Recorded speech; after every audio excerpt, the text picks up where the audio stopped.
Hello everyone, আসসালামু আলাইকুম। সবাই কেমন আছেন? আল্লাহর অশেষ রহমতে আমরা সবাই অনেক ভালো আছি। তো আজকে আমি যে রান্নাটা করছি এটা মাত্র 2 পিস মাছ দিয়ে রান্নাটা আমি করব। এখানে প্রথমে আমি ফ্রাই প্যানে পেঁয়াজ ভেজে নিছি, নেওয়ার পর এখানে তেল দিয়ে তারপর এখানে আদা রসুন বাটা মশলা যা যা লাগে রান্নাতে সব কিছু দিছি। দেওয়ার পর এটা ভালোভাবে কষায় নিব।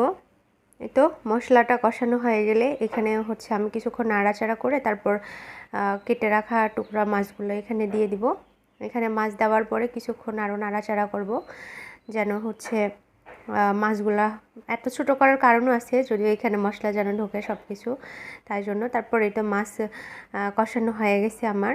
এটা অনেকক্ষণ মাছগুলো আমি অনেকক্ষণ কষাইছি অফ ক্যামেরায়। তারপর এটা উঠাই নিছি। উঠাই নেওয়ার পরে এখানে হচ্ছে আমি কেটে রাখা আলুগুলা দিয়ে দিব।